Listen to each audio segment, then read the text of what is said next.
hayan cancelado, haya habido algún problema de estos.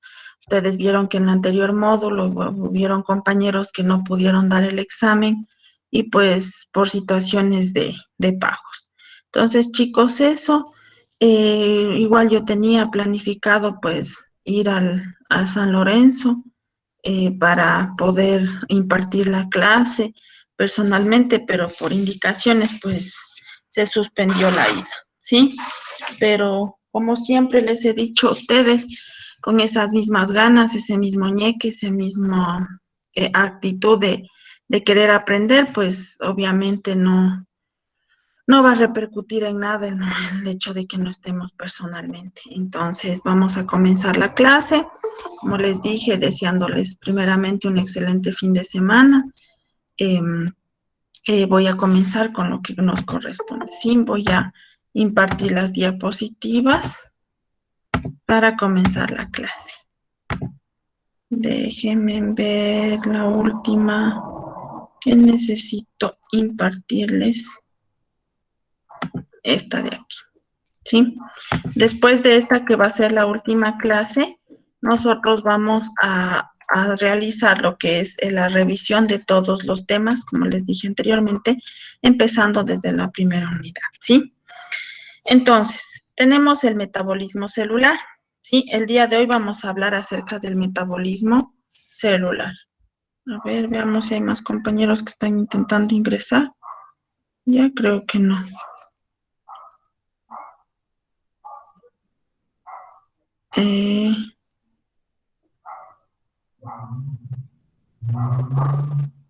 Denme un segundo porque tengo compañeros que creo que quieren ingresarse.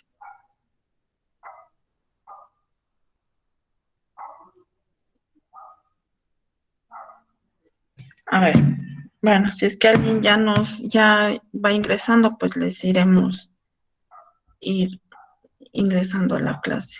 A ver. Ya, entonces tenemos, bueno, el día de hoy, como les decía, vamos a ver la clase de metabolismo celular, ¿sí?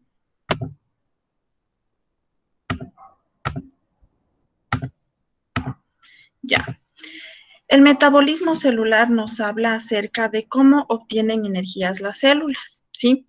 Las células requieren energía para acciones metabólicas o la finalidad de la vida. Ustedes saben que si es que no existe energía en la célula, no se va a producir o a dar la vida en las personas o las células, ¿sí?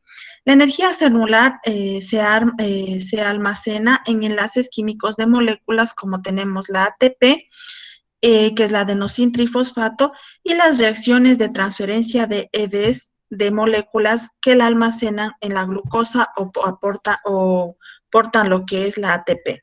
Tenemos aquí los fosfatos, que se integran a la ribosa y a la adenina, ¿sí? Entonces nos dice que la energía celular o la célula necesita energía para poder realizar las reacciones metabólicas y poder producir o hacer la finalidad de que llegue como conclusión el hacer la vida de las personas, ¿sí? Tenemos la degradación de la glucosa en dos etapas, la glucólisis y también la respiración celular.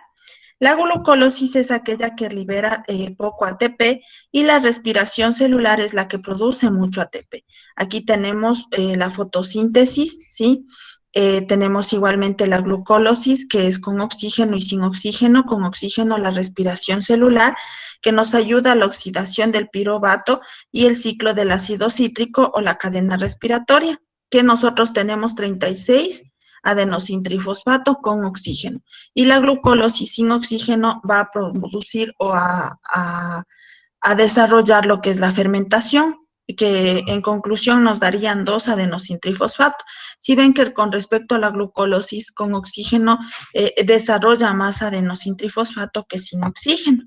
Tenemos la fotosíntesis, que es fuente de energía celular, que ya dijimos que la fotosíntesis ayuda a que las plantas obtengan o realicen lo que es el proceso del intercambio gaseoso en ellas, como el eliminar oxígeno y recibir el CO2. Tenemos igualmente la alimentación, bueno, las plantas obviamente por medio de la energía solar. Tenemos la alimentación vegetal, que como todo ser vivo, los vegetales necesitan energía para sobrevivir. La obtención mediante el proceso de fotosíntesis, también denominada función clorofílica. Ustedes también ya conocen que tanto no simplemente las únicas que tenemos vida o los únicos seres que tenemos vida somos los seres humanos, sino también los animalitos y pues las plantas. Sí, entonces las plantas son la parte principal incluso en nosotros mismos, porque nos ayudan a qué, a producir lo que es la respiración, ¿sí? Tenemos la ecuación química de la formación de glucosa en la fotosíntesis. La energía celular, o la energía solar, perdón, la energía solar más la energía luminosa va a producir el dióxido de carbono más agua. Se realiza la fotosíntesis y el intercambio con las plantas va a producir lo que es la luz solar en la planta, y la planta va a recibir el dióxido de carbono de las personas, y esto se va a transformar y va a producir la glucosa y el oxígeno, ¿sí? Entonces, ustedes saben o tienen en cuenta o en conocimiento que mientras nosotros más plantas o más áreas verdes tengamos, va a ser más beneficioso para el ser humano. ¿Por qué? Porque las plantas realizan el proceso de fotosíntesis, de intercambiar el CO2 que nosotros eliminamos al realizar la respiración, el proceso de respiración, y vamos nosotros a respirar el oxígeno que las plantas transforman ese CO2 en oxígeno. Tenemos la energía de la luz, como decíamos, la fotosíntesis, que la respiración celular nos ayuda o realiza este proceso para producir la glucólisis y la ATP. Tenemos la degradación de la glucosa. La glucosa se degrada en dos etapas. La glucólisis, sí, que se interpreta como la degradación de la glucosa o azúcar de 6 carbonos a 2 moléculas de piruvato o moléculas de carbono. Tenemos el proceso que genera 2 moléculas de ATP, que no necesita oxígeno, y las condiciones aeróbicas y anaerobias se producen por medio de estos y ocurre en el citosol, ¿sí? Entonces, aquí tenemos la degradación de la glucosa en un cuadro más que podamos comprender, que nos dice que genera la glucólisis, y la glucólisis nos genera o produce 2 ATP, y esta glucólisis 2 piruvatos, que la fermentación nos ayuda, o bueno, si produce estos dos piruvatos, no va a haber fermentación, sí, bueno, va a haber la fermentación, pero no hay oxígeno. Y si es que hay oxígeno, pues va a existir la respiración celular, ¿sí? En la mitocondria. Tenemos igualmente la glucólisis. Bueno, estas son fórmulas químicas de cómo sacar la glucólisis, que no le veo muy importante, y las etapas, que son la activación de la glucosa y la toma de energía, que tenemos que la glucosa va a producir 2 ATP, 2 ADP, y esto va a producir la fructosa bifosfato, y gracias a esto va a producir el piruvato, ¿sí? De acuerdo a todo esto, la glucosa produce todo esto. Este es el proceso de la glucólisis, ¿sí? Eso es lo último que teníamos que ver el día de hoy. También no sé si es que... Bueno, esto es casi lo mismo que vimos anteriormente. Uh-huh. Ya. Este también este tema también creo que nos faltaba todavía igual concluir, ¿sí? Tenemos la respiración celular. Bueno, ¿qué vimos anteriormente? Vimos el metabolismo celular. Les voy a repetir un poquito. El metabolismo celular, ¿a qué nos ayuda? A que la célula obtenga la energía adecuada para ayudar a formar la vida, ¿no es cierto? La finalidad de la célula, ¿qué es? Ayudar a la vida, a la reproducción humana. Entonces, la célula nos ayuda. Nosotros estamos compuestos por miles y millones de células en nuestro cuerpo. Entonces, tenemos que siempre tener en cuenta que la célula necesita energía para realizar las acciones metabólicas y llegar a la finalidad de la vida, ¿sí? Eso es lo que nosotros queremos más enfocar en lo que es el metabolismo celular. Igualmente la glucólisis, que nos ayuda a liberar la ATP, o la respiración celular, que produce mucho ATP. Tenemos que la respiración celular con oxígeno va a producir mayor cantidades de adenosintrifosfato, que es lo contrario a cuando se produce sin oxígeno la glucólisis o la fermentación, que va a producir solo 2 adenosintrifosfato. Igualmente la fotosíntesis, que decíamos que las plantas también son seres vivos y realizan el intercambio gaseoso para nosotros poder oxigenarnos o respirar, ¿sí? Ahora vamos al siguiente tema, que es la respiración celular. Con respecto a la respiración celular, vamos a ver primeramente qué es la respiración celular. Es la segunda etapa de la degradación de la glucosa. Ustedes ya vieron en la parte igual anterior que se formaba la glucólisis y después de esto viene la degradación de la glucosa. ¿O qué quiere decir? Que la glucosa se transforma o se convierte. Entonces nos dice que dos moléculas de piruvato producidas por la glucólisis se degradan en 6 CO2 o el dióxido de carbono y 6 de agua o H2O. Entonces, dos moléculas de piruvato que produce la glucólisis, como vemos anteriormente, van a producir el dióxido de carbono y el agua. ¿Sí? 6 moléculas, 6 moléculas. En la respiración celular se usa el oxígeno en la última etapa de la respiración celular que produce 34 o 36 moléculas adicionales de ATP o adenosintrisfosfato por cada 2 moléculas de piruvato. Las reacciones de la respiración celular se producen en la mitocondria. Todo este proceso se va a producir, ustedes igual expusieron sobre la célula, las partes de la célula y todo este proceso se va a realizar en la mitocondria, que es una parte de la célula. Las mitocondrias van a producir la degradación aeróbica del piruvato y depende de esta se extrae la energía en cantidades elevadas o en cantidades moderadas de acuerdo a la oxigenación que haya realizado en la mitocondria, ¿sí? Tenemos la respiración celular de acuerdo a la mitocondria. Aquí podemos ver una mitocondria, ¿sí?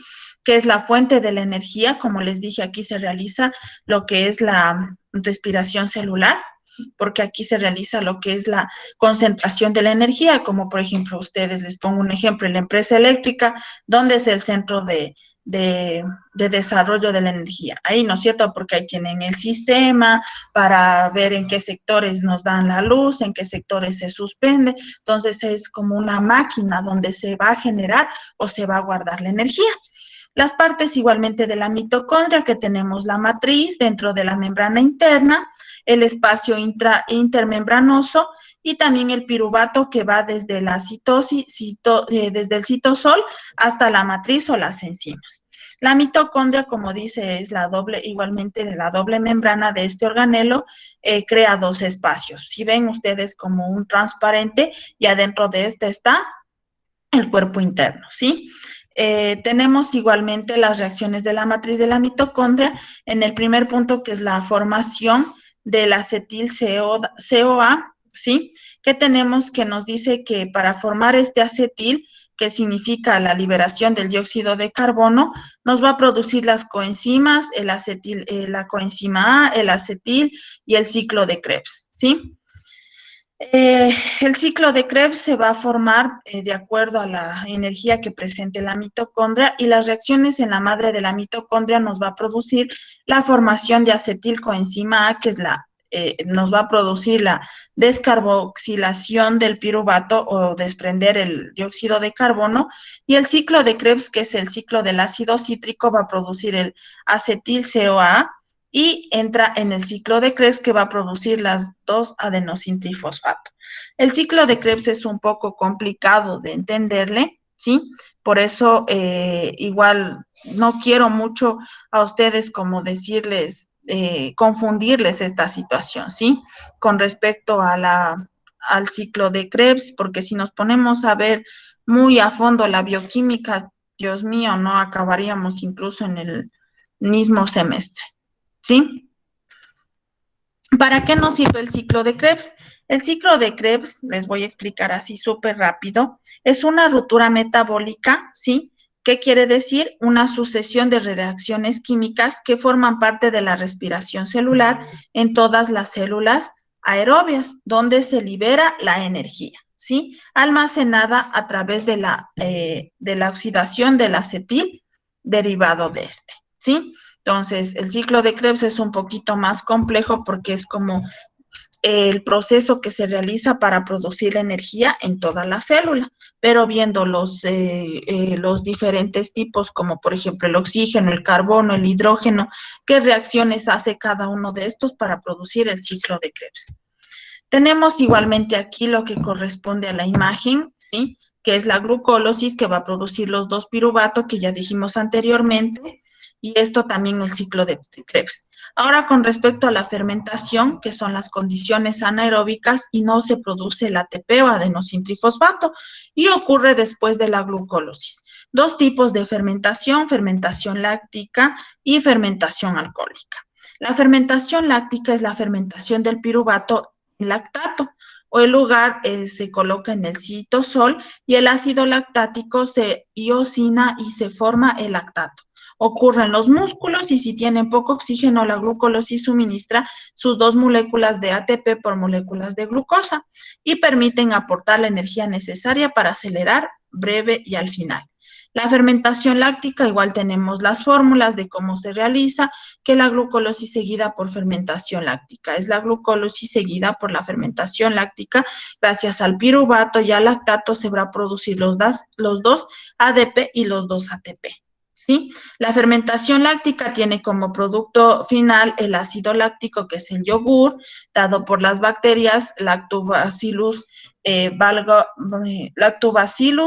vulgaricus y streptococos también, ¿sí? Los streptococos ayudan a remover el oxígeno y los lactobacillus transforman la lactosa en ácido láctico, ¿sí? No sé si ustedes han escuchado acerca de lo que el yogur está constituido, está formado por Lactobacillus GG, ¿sí? Entonces, esto es la transformación que se realiza para convertir esta parte láctica o este proceso con llegar a la finalidad de producir el yogur, ¿sí? La fermentación alcohólica, tenemos que igualmente todos estos procesos van a producir lo que es el alcohol. Tenemos que las bebidas alcohólicas tienen su origen en el proceso de fermentación alcohólica, proceso espontáneo en líquidos azucarados, actúan levaduras en ausencia de aire y destruyen la glucosa produciendo anhídrido carbónico y etanol. La fermentación alcohólica es un proceso anaeróbico realizado por las levaduras, básicamente, pero también lo pueden realizar algunas bacterias. De la fermentación alcohólica se obtienen muchos productos, como por ejemplo el vino, la cerveza, el alcohol, el chocolate, el pan, entre otros. Aquí tenemos los productos de fermentación, que son las bebidas, los cereales, los vegetales, los lácteos, carnes y embutidos. Entonces, eso, chicos, con respecto a la respiración celular. Y lo que más me interesa que ustedes sepan es cuál es el proceso que se realiza de la glucólisis, cuántos ATP producen, ¿no es cierto? Igual qué es la degradación de la glucosa, qué va a producir la degradación de la glucosa y cuál es la finalidad de la mitocondria. ¿Cuál era la finalidad? Que es una fuente de energía y va a producir o a guardar la energía que nuestro cuerpo necesita para realizar las actividades, ¿sí? Ahora vamos a recapitulizar los temas. Tenemos el primer tema que vimos, que era introducción a la bioquímica, ¿sí? Tenemos la introducción a la bioquímica, que nos habla acerca de la introducción a la biología celular y molecular, que nos dice que la biología celular es la ciencia que se encarga del estudio de la célula, la estructura, las funciones, orgánulos y también la interacción en el ambiente. ¿Cuál es el descubrimiento de las células? Igual yo les dije, pues lastimosamente no pudimos asistir a la parte presencial para que ustedes expliquen el microscopio, porque el microscopio es una base o un elemento dispensable para determinar las diferentes células, ¿sí? Igual nosotros en el microscopio vamos a ver los estreptococos, estafilococos, los bacilos y todos estos, pero no pudimos igualmente, como les explico, exponer cuáles son las partes del microscopio y pues ojalá nos ayuden los compañeros del instituto prestándonos los materiales para aunque sea poder realizar una práctica con el microscopio. Esperemos a ver cómo nos pueden ayudar con esto, ¿sí? Pero ustedes, si es que en el caso de que no podamos adquirir el microscopio, entonces ustedes ya tienen que igualmente conocer con claridad cuáles son las partes, cuál es la finalidad del microscopio, ¿sí? Y entonces vamos con esto, ¿sí? Primeramente, antes de conocer el microscopio, hubo el descubrimiento de las células, pero gracias al microscopio se descubrieron las células, ¿sí? Tenemos que el microscopio, la visualización de las células es gracias al aumento de la imagen. Ustedes cogen un pedacito, digamos una gota de agua y ponen en el microscopio, ya van a empezar a ver partículas, ¿no es cierto?, de qué está compuesto el agua. Entonces, gracias al microscopio se pudo determinar o descubrir las células.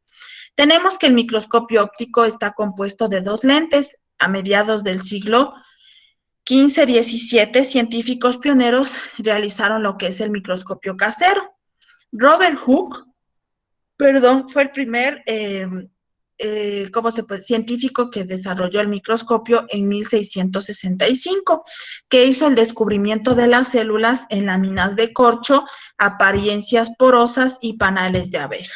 Observo igualmente las paredes celulares vacías, ¿sí? Como pueden ver aquí, hizo un microscopio casero Robert Hooke en 1665. Si ven que esto de la evolución del microscopio es mucho más, muy antiguo, ¿sí? Y gracias a esto pudo observar en el corcho, ¿sí?, apariencias porosas como los paneles, como podemos ver aquí. Tenemos el descubrimiento de las células, que gracias después de Robert Hooke vino Anton van Leeuwenhoek, que construyó microscopios con gran calidad, observando la gota de agua, estancadas de lluvia de pozos animalículos, la forma de las bacterias, por ejemplo, las células sanguíneas, los espermatozoides, los insectos, las pulgas, todos estos fue desarrollando gracias al primer avance que hizo,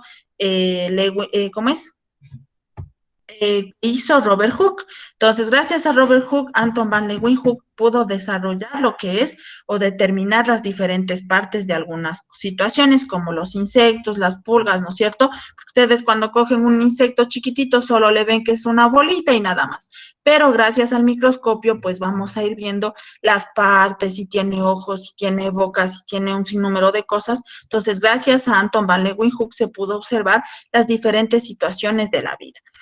Igual Matías Schaeden en 1838 realizó lo que son las plantas compuestas de células, o el embrión proviene de una sola célula, ¿sí? Ustedes igual conocen que en la fecundación el óvulo espermatozoide y el embrión viene de una formación de una sola célula.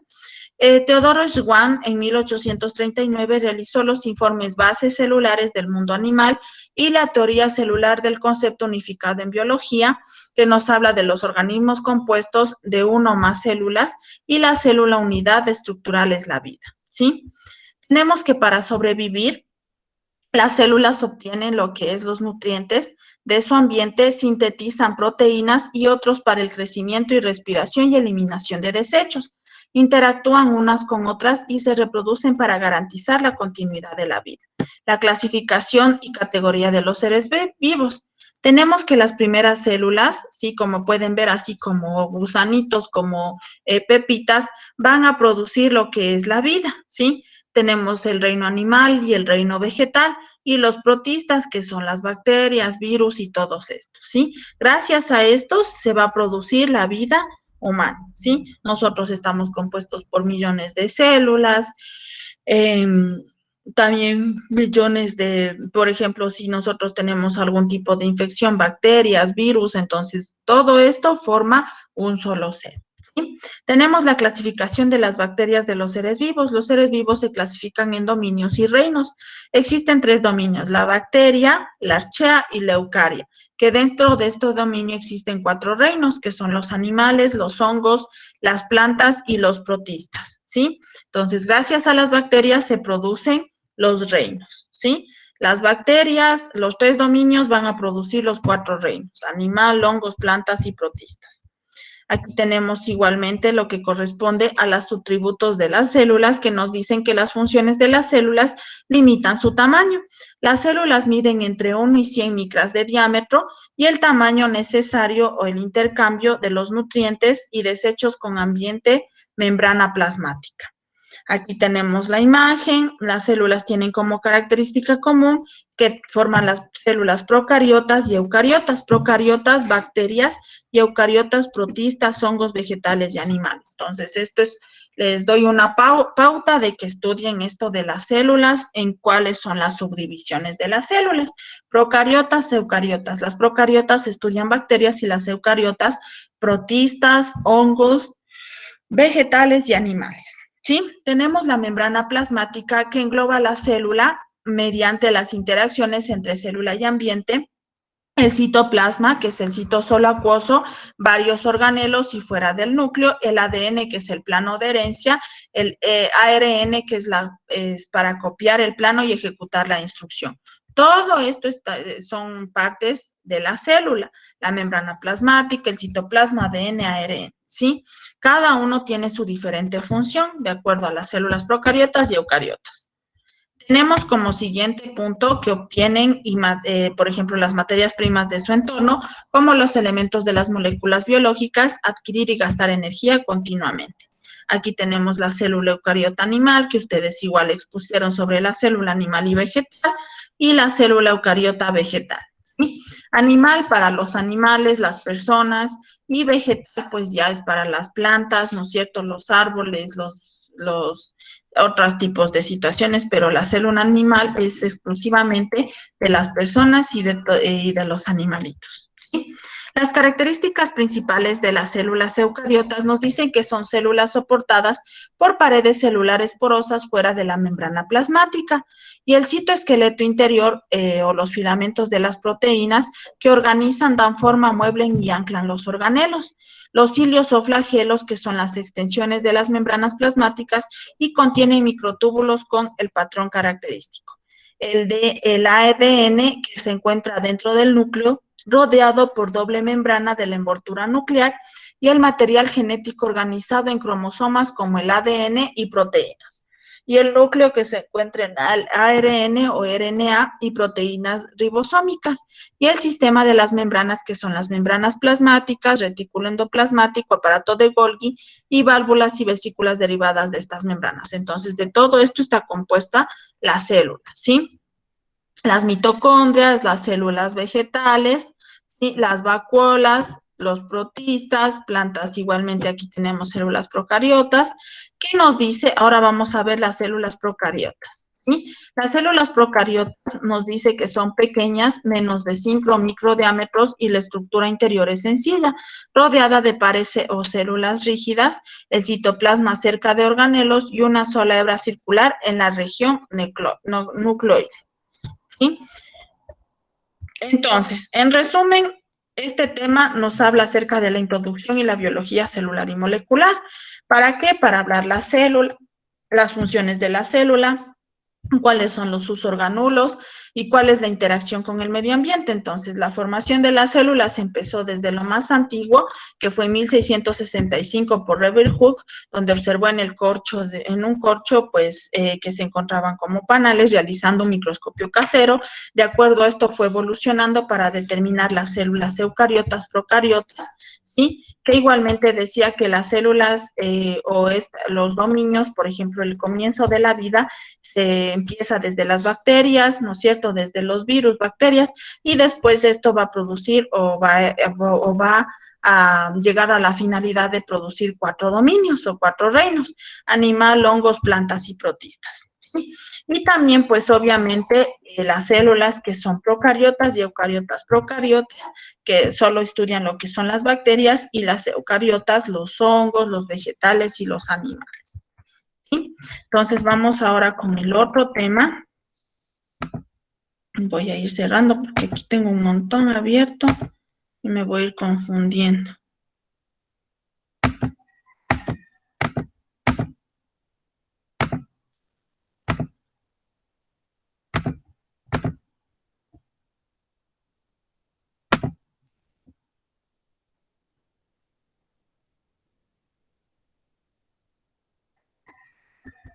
Ya. Ahora sí, como ya vimos la introducción a parte de la bioquímica, vamos a ver el siguiente punto, que es la bioquímica en sí. La introducción a esto nos dice que la bioquímica se define como la ciencia a base de la química, a base de la química de la vida. Las células de la unidad estructural de los sistemas vivos son la bioquímica como la ciencia de los que constituyen los químicos de las células vivas y de los procesos o reacciones que experimentan. La bioquímica abarca lo que es la biología celular, molecular y la genética molecular. Tenemos los objetivos de este. El objetivo de la bioquímica es describir y explicar en términos moleculares todos estos procesos químicos de las células vivas, entender los orígenes de la vida, ¿sí? Principalmente lo que corresponde a integrar el conocimiento de las áreas de mantener la salud y entender las enfermedades y tratarlas con eficacia. Gracias a la bioquímica, gracias al invento de determinar las células, el ADN, el ARN, ¿no es cierto? Después vamos a ver XY, cuáles son los que producen, la genética que va a producir niño, niña, niña, niño, entonces de acuerdo a los cromosomas XY o YX, y también de acuerdo a esto ya en unidades posteriores vamos a determinar las enfermedades genéticas que pueden presentarse en las personas, ¿sí? De acuerdo a los antecedentes familiares que tenga esa persona. Las relaciones con otras ciencias es que, por ejemplo, la bioquímica se realiza con la genética, lo que les decía, la biología celular, la fisiología, la inmunología, farmacología, la toxicología, la patología, microbiología y la zoología y la botánica. La relación con la medicina nos dice que su relación es de doble vía, permite avances mutuos y el estudio de las enfermedades abre en estudio de la función celular. Tenemos que los estudios de oncógenes y genes supresores de tumor en células cancerógenas dirigen la atención a mecanismos moleculares comprendidos en el control del crecimiento celular. La ciencia y su aporte para los profesionales de la salud.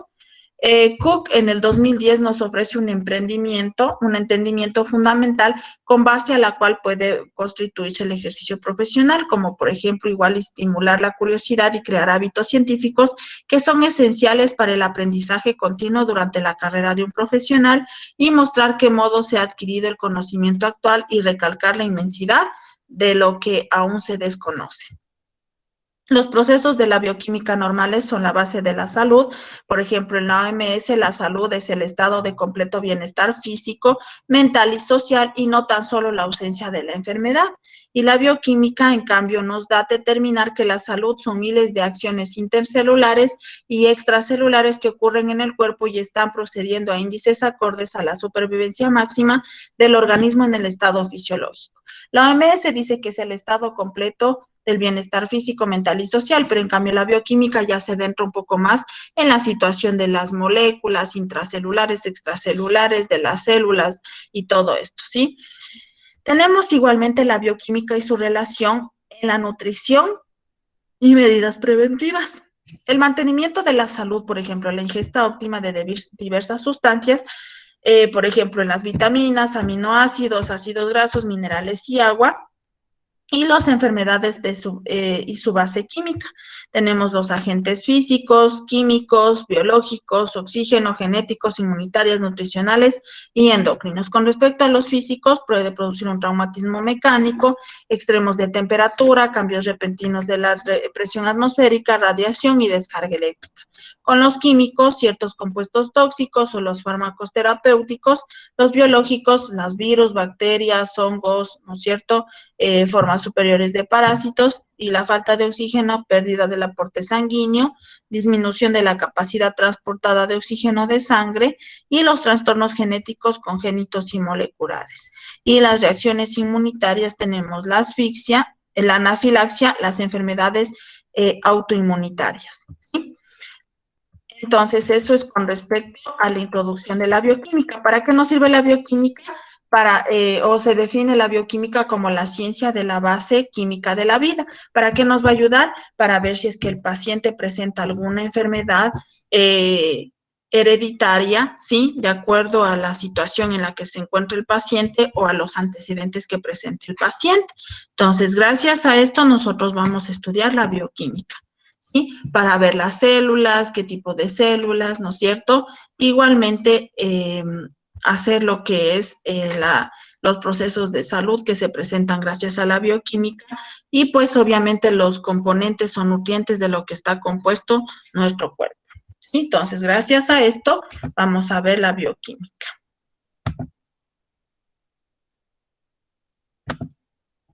Ya. Ahora vamos a ver lo que es la asistencia de la enfermedad en los trastornos ácido-base, ¿sí? ¿Cuáles son los objetivos? Estudiar y comprender qué son y cómo actúan los trastornos ácido-base. Un poquito en esto como que nos confundimos la última vez, entonces por eso necesito reforzar esta clasecita, ¿sí? ¿Qué nos dice que debemos dar a conocer los diferentes trastornos ácido-base?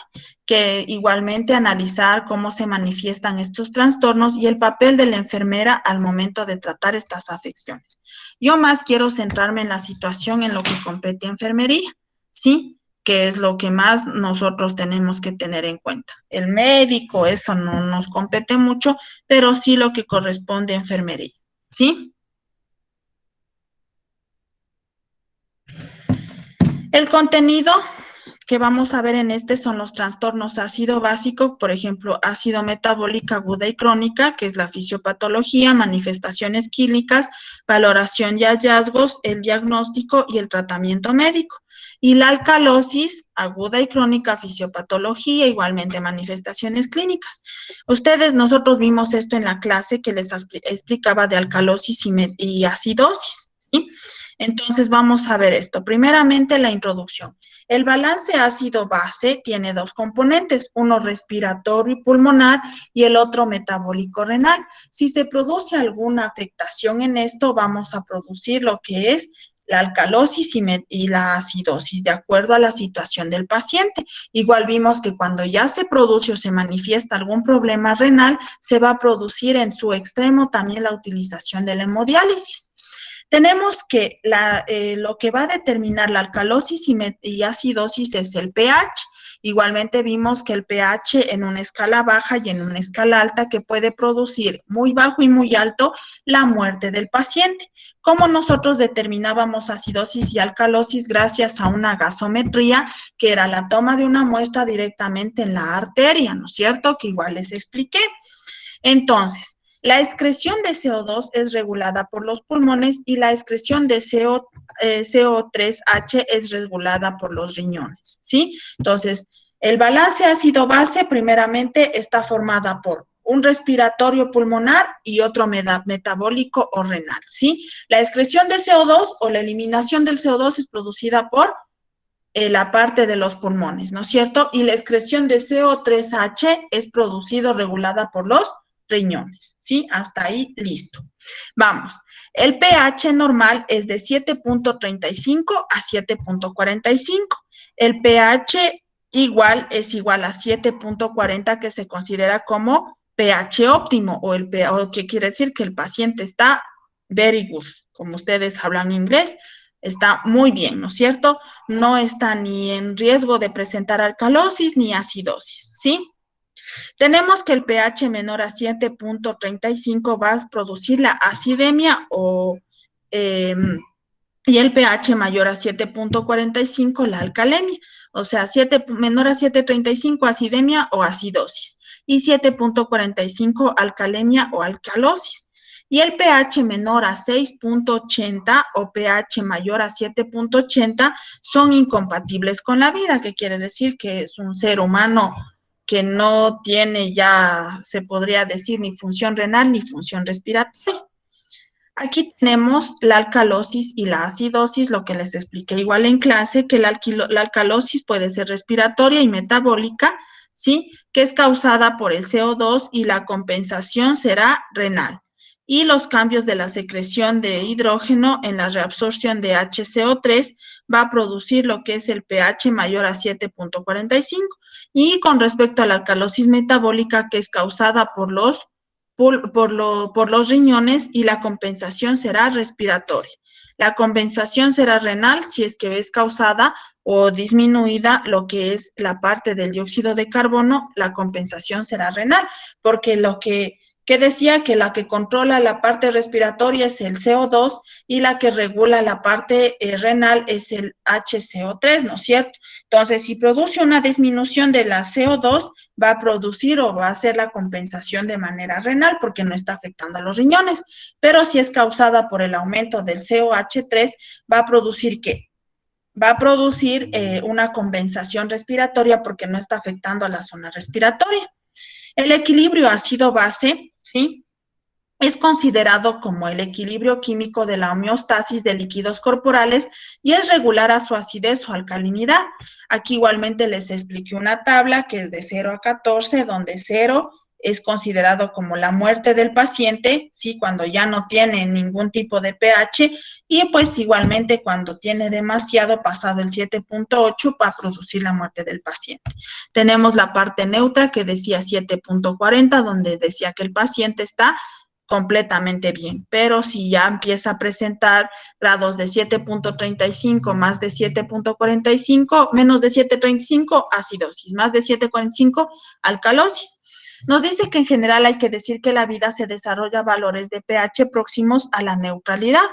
Los organismos vivos no soportan variaciones de pH mayores de unas décimas de unidad y por eso han desarrollado a lo largo de la evolución sistemas de tampón o buffer que mantienen el pH constante. La acidosis metabólica aguda y crónica, que es el déficit de bicarbonato básico. La acidosis metabólica puede ser definida como un desorden asociado con un pH bajo o un HCO3 bajo.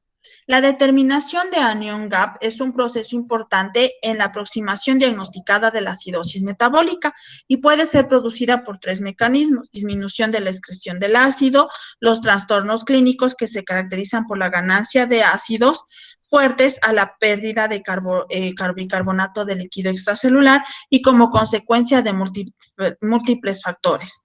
La concentración normal del hidrógeno, ¿sí?, va a producir lo que es el H2O más el CO2 y igual va a producir en cantidades iguales el hidrógeno y el HCO3, ¿sí? Tenemos la fisiopatología, de acuerdo a lo que decía la acidosis metabólica. Existen 2 maneras de producirse la acidosis metabólica: añadiendo hidrogenios o eliminando iones de HCO3. Tenemos las manifestaciones clínicas. De todo esto, lo único que necesito que sepan es cuándo se considera alcalosis, acidosis, los valores normales, ¿no es cierto? Desde cuándo a cuándo es acidosis, desde cuándo a cuándo es alcalosis. No quiero que se me confundan mucho en esta situación. Y pues obviamente ¿cómo es? Las manifestaciones clínicas de cada una, que es lo que más nos importa. Por ejemplo, con respecto a la acidosis metabólica tenemos lo que es la confusión, el aumento de la frecuencia cardíaca. También el paciente puede presentar profundidad en la respiración, náuseas, vómitos, vasodilatación periférica y disminución del gasto cardíaco. La valoración y hallazgos, lo que decíamos, para ver si es alcalosis o acidosis, la gasometría arterial, ¿sí?, que va a revelar el pH menor de 7.35, ¿sí?, y una PaCO2 que es mayor a 45 milímetros de mercurio. La vigilancia de los electrolitos, igualmente que se podría hacer unos exámenes de rutina, estudio radiográfico de tórax, ¿no es cierto? Porque obviamente decíamos que la acidosis va a producir intercambios en la parte de los pulmones, ¿sí? Tenemos igualmente realizar un electrocardiograma y el tratamiento está orientado a la afectación subyacente, que en algunos casos se puede administrar bicarbonato de sodio, ¿sí? Y la terapia busca corregir el desequilibrio electrolítico, que se vigila de manera estrecha la hiperpotasemia y la hipopotasemia. Hiperpotasemia, aumento ¿de qué era que dijimos la hiperpotasemia? ¿Alguien me puede ayudar para que no se me duerman? El aumento de calcio. Exacto, el aumento de calcio. Y la hipopotasemia, la disminución de este, ¿sí? Igualmente nos dice que se puede administrar fármacos de acuerdo a la situación del paciente, ¿sí? Denme un segundo. Ay. Ya. Y en algunos casos ya extremos se puede realizar los hemodiálisis y diálisis peritoneal, ¿sí? Los cuidados de enfermería en pacientes con acidosis metabólica, valorar los signos vitales con frecuencia, ¿sí? Como por ejemplo la hipotensión, que puede ser causa de esto, porque ustedes saben que al disminuir ¿cómo es? El pH va a producir una hipotensión, no una hipertensión, sino la disminución de todos sus signos vitales, ¿sí? Igual contabilizar lo que es la frecuencia cardíaca, la frecuencia respiratoria, porque la acidosis afecta a los pulmones. Valorar además la gasometría, el nivel de potasio en sangre, que suele ser acompañada de la acidosis metabólica, sí, como resultado de la salida del potasio fuera de la célula. Valorar manifestaciones de depresión del sistema nervioso central y canalizar vena para administrar los medicamentos de urgencia. Todo paciente que presente ya acidosis o alcalosis, tenemos que canalizar una vía para administrar los medicamentos que va indicando el médico. Monitorizar igualmente la actividad cardíaca para detectar la presencia de arritmias secundarias a la hiperpotasemia. Administrar bicarbonato de sodio según la indicación médica. Si es que el médico nos indica, pues administramos bicarbonato de sodio. Y pues en casos crónicos ya realizar lo que es la hemodiálisis o diálisis peritoneal. ¿Sí? Tenemos igualmente la alcalosis metabólica aguda, ¿sí? Que nos dice que es la causa más frecuente para la pérdida de potasio, ¿sí? Tenemos las manifestaciones clínicas que va a producir hormigueo en los dedos, mareos, incremento del tono muscular y igualmente taquicardia, disminución de la movilidad y la presencia de convulsiones. Y los hallazgos diagnósticos nos dice que la gasometría igualmente, igual que en la otra, para cualquiera de los dos realizar gasometría, con una muestra de pH mayor de 7.45 y una concentración de bicarbonato mayor de 26 mil equivalentes. Los hallazgos diagnósticos nos dice que el pH urinario puede ser bajo, ¿sí? Si la acidosis metabólica se debe a una hipopotasemia. Los riñones retienen de forma selectiva el potasio. Podemos realizar este procedimiento también para ver ¿cómo se puede decir? El contenido, lo que está compuesta la orina, ¿no es cierto? Si produce alguna anomalía con respecto a la orina, porque la función renal, ¿qué hace? Elimina la diuresis, ¿no es cierto? O la orina, ¿sí? Tenemos igualmente el tratamiento, implica el restablecimiento del volumen hídrico normal, ¿sí? Aparte de la medicación, la alimentación, tomar, hidratarse de más que lo común. Igualmente la acidosis respiratoria aguda crónica, que va a producir lo que es presencia o daño en la parte respiratoria, como por ejemplo la acidosis respiratoria aguda ocurre en situaciones de urgencia, como presencia de un edema pulmonar agudo, aspiración de un cuerpo extraño, atelectasia, neumotórax, que el neumotórax viene a ser lo que es ¿cómo es? La presencia de líquido en los pulmones, ¿sí? También tenemos las manifestaciones clínicas de esta, que es la hipercapnia, ¿sí? Que es ¿cómo es? Los ritmos desacelerados, acidosis respiratoria grave, y pues valoración y diagnósticos, como ya vimos anteriormente en otros casos, la gasometría arterial, que en todas, tanto ¿cómo es? En la acidosis y alcalosis se va a realizar la gasometría para ver el valor del pH. Vigilancia de electrolito, igualmente estudio radiográfico y electrocardiograma. Tratamiento, realizar una ventilación pulmonar si el paciente presenta dificultad para respirar, ayudar a abrir esas vías aéreas, realizar cambios de posiciones frecuentes, hidratación adecuada y administración de fármacos, ¿sí? Igualmente, la alcalosis respiratoria agudo crónica, que es el déficit de ácido carbónico, el tratamiento es una alteración clínica en la que el pH arterial es superior a 7.45, ¿sí? Y se debe a una ventilación excesiva de los pulmones, que el bajo contenido de oxígeno a nivel alveolar. Tenemos la utilización de fármacos, el proceso respiratorio, ¿sí?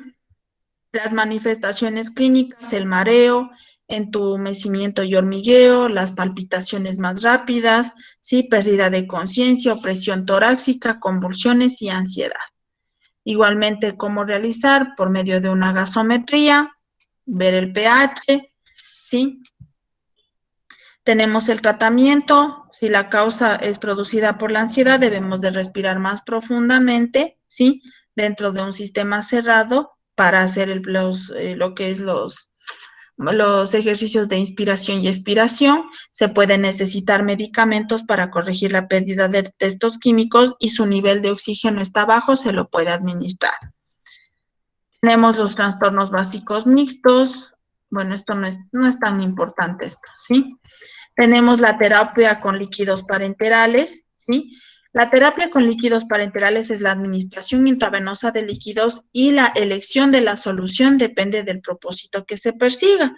La administrará agua, electrolitos para satisfacer las necesidades diarias o reponer el agua perdida o corregir los déficits electrolíticos, igualmente disponer de un medio para la administración de fármacos. Si el paciente requiere administración de fármacos de acuerdo al fármaco que vaya a administrar, dextrosa al 5%, al 10%, solución salina normal, ¿sí? O incluso viene aquí lo que es las soluciones hipotónicas e isotónicas. Hipotónicas que nos ayuda o tenemos que mezclar, por ejemplo, la solución salina con agua estéril para no dar mucho concentrado de potasio o de potasio al paciente. Igualmente el lactato Riger que contiene potasio y calcio, además de cloruro de sodio, y corrige la deshidratación y reducción del sodio restituyente a las pérdidas de la misma. Igualmente las soluciones hipotónicas, lo que decíamos, restituir líquidos intracelular, aportar agua libre para excretar los desechos corporales y para tratar la hipernatremia y otros trastornos hiperosmolares. ¿Sí? Igualmente otras sustancias como la presencia o colocar albúmina al paciente, colocar lo que corresponde a pintas de sangre, igualmente lo que corresponde a plaquetas, ¿sí? De acuerdo a la necesidad del paciente, ¿sí? Eso es, chicos, con respecto a la acidosis, esta de aquí ya vimos, esta de aquí, ¿sí? Entonces, creo que hemos visto la mayoría de lo que compete a las clases, ¿sí? Es lo que más yo necesito centrarme un poquito en ese tipo de situaciones. No sé si tienen dudas, inquietudes. Está ya un poco más claro con respecto a la bioquímica. Verán, yo no quiero centrarme o fastidiarles con fórmulas o adentrarme más en lo que compete a la parte súper interna de la situación de la bioquímica. Entonces,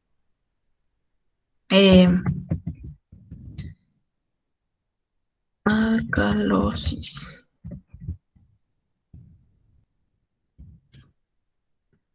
Entonces, no sé si es que ustedes ya tengan un poquito más que nada lo que yo necesito es que ustedes comprendan, como les digo, los conceptos claves de esto.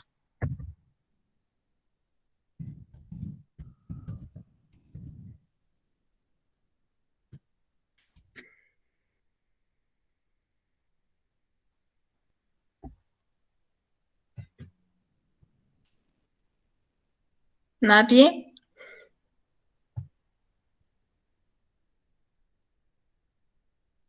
Profe, como no había escuchado, ahorita no me acabo de conectar como no tenía internet, Uh-huh. entonces no he escuchado todo, ahorita solo escuché solución salina y solución isotónica, Uh-huh. entonces de ahí no escuché más nada.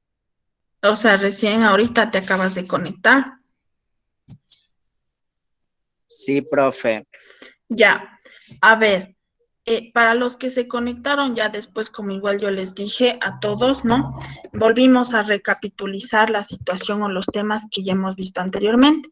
Entonces, igual la clase es grabada, entonces no hay problema para que ustedes vuelvan a repetir, vuelvan a ver, igual ustedes saben que lo que más pronto que yo puedo les subo la clase, entonces máximo hasta el mediodía ya está subida la clase, ¿sí? Entonces ustedes pueden revisar otra vez para que tengan, como les dije, obviamente no todos tenemos la disponibilidad del internet, entonces hubo compañeros que se fueron conectando poco a poco durante el día, entonces durante la hora de clase, entonces la clase es grabada. De eso no te preocupes porque puedes volver a verle la clase, ¿sí?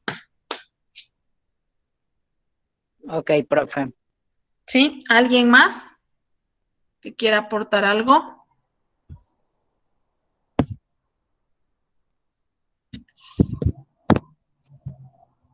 Voy a tomar la lista, por favor, chicos. Hoy es 13 de febrero del 2021.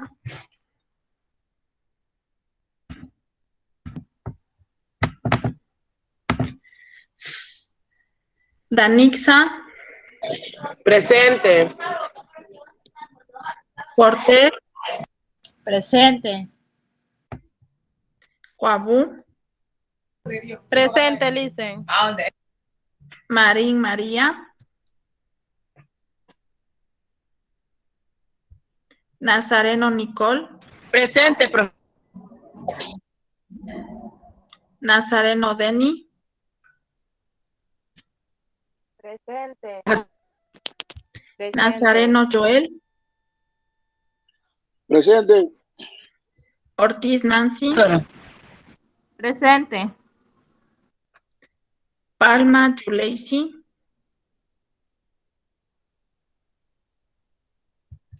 Pascal Norman, Presente, profe. Perea Sandra, Presente. Portocarrero Angeli, Presente. Prado Mina Brittany, Quintero Casierra Amanda, Presente. Quintero Preciado Thaís, Presente. Ramírez Dayana, Presente. Reascos Angélica, Presente. Rodríguez Adriana, Presente. Sánchez Mina Yamilet, Presente. Santana Angie, Presente. ¿Sí me escuchó, profesora? Sí. Suquillo Ay. Cindy,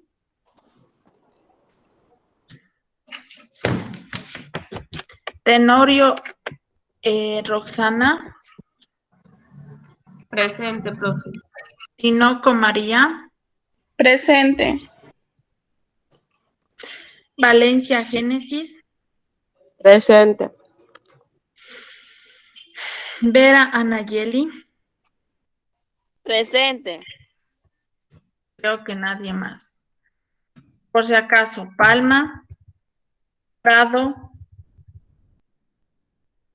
Suquillo y Nazareno. No, Marín. ¿No? Listo, chicos. Dicen, Marín sí está. Marín sí le respondió, profe. Ah, ya. Bueno.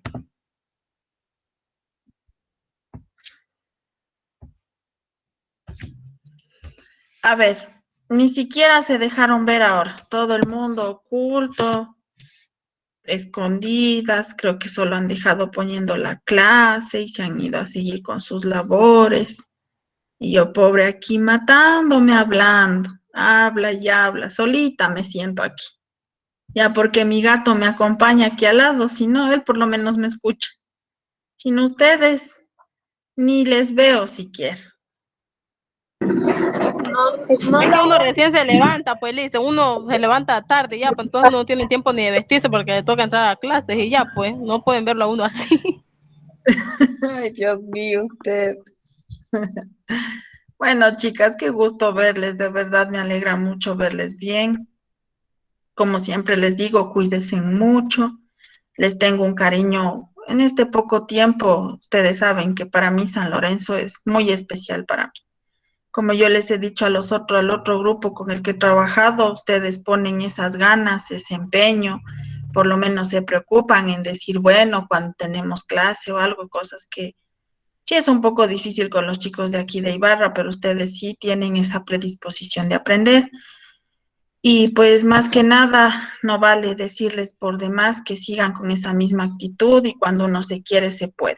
Y se logran muchas cosas. Y espero que ustedes lleguen a ser muy grandes en la vida. porque se merecen, porque ustedes ponen lo que es más importante, las ganas y el entusiasmo de aprender, que créanme que con eso están al otro lado. Y como les dije, yo lo que intento en lo que corresponde a bioquímica no es que sea de mi agrado la materia. Les cuento que desde la universidad nunca me gustó la bioquímica y tener que venir a impartirles a ustedes, sí es como que chuta la materia que no me gustaba, pero bueno, nos toca y más que nada yo no quiero tampoco confundirles como a mí me lo hacían en la universidad, que me metían, pero chuta, moría yo en bioquímica, que me quedé a supletorios, uy, no me quiero acordar de esa materia fea. Entonces, yo lo que quiero es que ustedes, como les dije, ver las cosas básicas, no confundirles, no hacerles como que se llenen de que la materia, las fórmulas y tanta cosa. Entonces, chicos, para la próxima clase, por favor, estar al día en pagos para evitar cualquier situación, más que nada, porque a mí sí me da pena a veces decirles, chicos, no pueden dar el examen por situaciones de disposiciones, entonces, estar al día para evitar cualquier problema, sí, porque el próximo domingo ustedes ya dan el examen del primer bimestre, por eso igual en la clase de hoy lo que intenté es recapitulizar todo para que sepan lo que va a ir en el examen. Igual en la plataforma están subidas las diapositivas. Si me falta alguna, ya ahorita voy a ponerme a revisar eso para que estén al día. Igual las clases que no hemos tenido, bueno, porque solo tuvimos una de manera presencial, pero fueron exposiciones, así que mucho mejor porque ustedes van a poder entrar a las clases y revisar, ¿sí? Entonces eso, chicos, chicas, cuídense mucho, espero poder verles el próximo fin de semana, de acuerdo a la situación que se nos presente o a las indicaciones que nos den las autoridades. Y pues nada más, ¿sí? Les mando un abrazo, no jueguen mucho carnaval, nos estarán enfermando después, están mocosas, de ahí si no les dejan entrar a recibir las clases, ¿sí? Entonces eso, chicas, cuídense mucho, les mando un abrazo. Cualquier situación yo les comunico y como les dije una vez más, gracias por esa comprensión en la situación que se me presentó hoy en la mañana, ¿sí? Profe, una Entonces, preguntita. dime. En la plataforma está subido que debíamos realizar un gráfico sobre la fotosíntesis. Y tenía tiempo hasta hoy. Sí.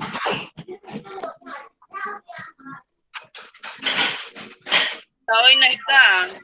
Tiene 4 días faltan. No recuerdo la fecha, pero revisen, ¿sí? Siempre están pendientes. Ajá, hasta el 17 creo que es, no recuerdo, pero revisen, ¿sí? Para que después no estemos en problemas de que no pude subir y todo eso. Porque ustedes saben que el subir a la plataforma no es que sea así como que qué bestia, pero sí es como una evidencia que ustedes realizan los trabajos.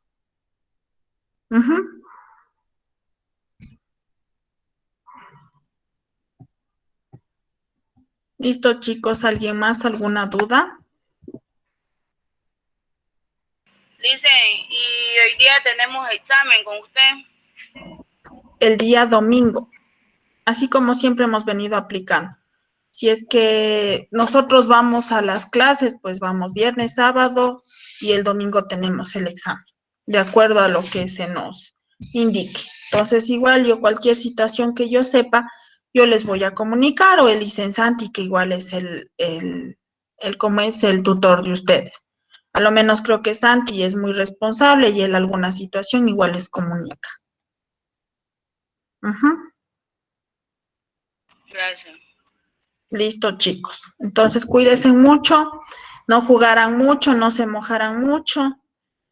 Y pues nada más, chicos, ¿sí? Chao, Lisen. Hasta luego. Chao, profe, igualmente. Hasta luego. Chao, profe, excelente fin de semana. Chao, profe.